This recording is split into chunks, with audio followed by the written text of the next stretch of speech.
Simplement, ce type d'inégalité polarise les antagonismes et délite le vivre ensemble. Ça, c'est très conflictuel, c'est-à-dire ça nourrit beaucoup les dynamiques de conflit.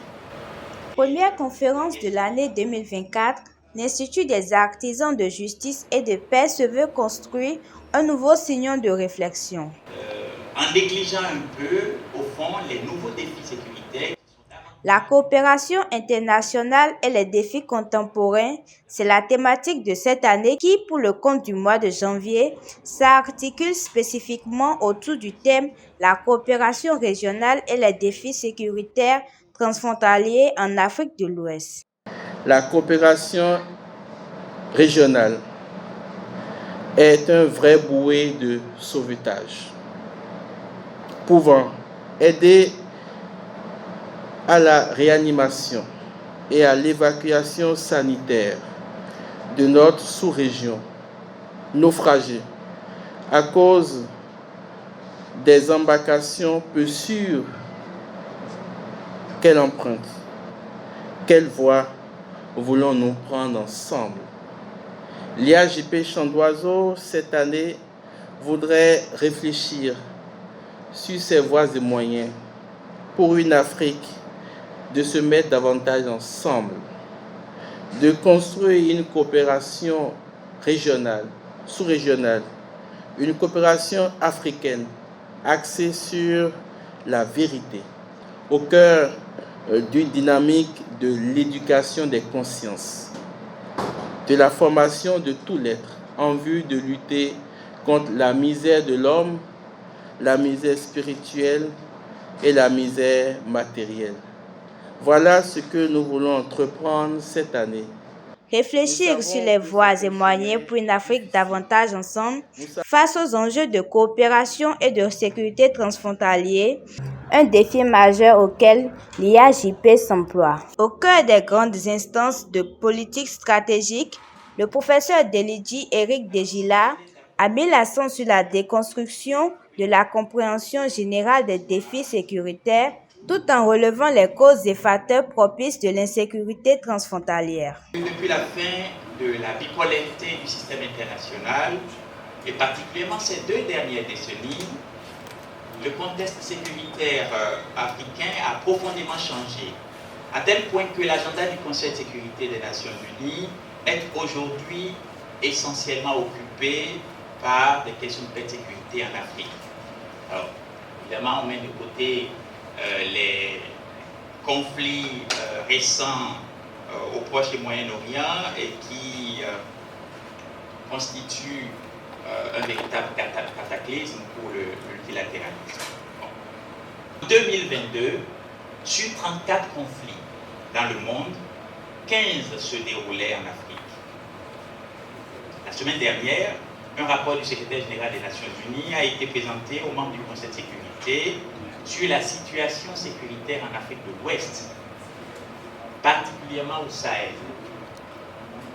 La Suisse, pays où je travaille depuis une dizaine d'années et qui siège actuellement au Conseil de sécurité, a d'ailleurs fait part de son inquiétude face à la complexification des défis sécuritaires en Afrique. En effet, les menaces à la paix et à la sécurité dans la région revêtent de plus en plus un caractère hybride et ou asymétrique.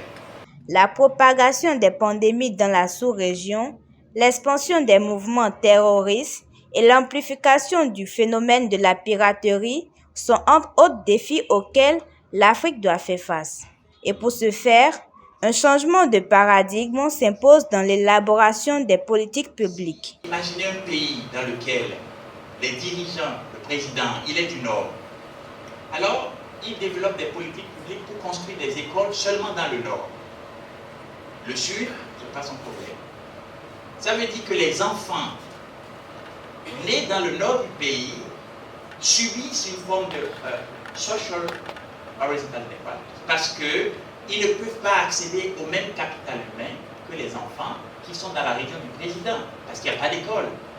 Et le capital humain s'accumule avec la possibilité d'accéder à un certain nombre de choses je vous parle de l'école parce que c'est la base, mais c'est un concept qui est très fin parce qu'on peut rajouter, par exemple, la culture, l'exposition à la littérature, le fait d'aller au musée, etc. Tout ça, ça fait partie du capital humain. Mais si l'État, l'appareil d'État qui devrait garantir pour tous l'accès aux mêmes droits, exclut certains parce que les dirigeants ils préfèrent construire des écoles ici et par ailleurs, bien, on crée des contextes d'inégalité horizontale de type social. Des inégalités sociales, culturelles et économiques qui font le nid à une insécurité grandissante. Pour pallier à cela, le conférencier estime qu'il urge de renouer avec l'éducation par la société, de mettre en place des institutions fortes et de développer une synergie entre les institutions sous-régionales. Il revient à l'État central d'encourager ces acteurs du développement. Ces acteurs qui luttent par l'enseignement contre l'extrémisme religieux, qui luttent contre le terrorisme, car le terreau du terrorisme sera toujours la misère morale, spirituelle et matérielle. Mais la superstructure qui doit lutter contre toutes ces misères-là est toujours une structure qui doit se remettre en cause. Un État qui ne se remet pas en cause et qui est trop puissant, surpuissant, et refuse que sa puissance soit arrêtée par des contre-pouvoirs, cet État-là se renie lui-même. Et en se reniant lui-même, l'État crée forcément des terreaux fertiles à toute violence. L'IAJP travaille à l'inclusion au plan de l'éducation. C'est un éminent professeur, un ami. J'ai suivi cette conférence, je suis très ému et il nous a relaté toutes les causes possibles que nous connaissons aujourd'hui qui expliquent le terrorisme, le vrai terrorisme dont on parle. Et ça rejoint la déliquescence de notre culture traditionnaliste africaine. Et ça là, c'est parti déjà de la colonisation. Sinon, nous avons des vertus. Garantir dans nos pays africains davantage de justice sociale, de veiller à ce que les valeurs du vivre ensemble soient la priorité des élites politiques, parce que c'est de cette manière qu'on consolide les appareils d'État qui doivent demeurer notre horizon moral. Il faut rappeler qu'elles sont nombreuses, les autorités à divers niveaux, à prendre part à cette conférence.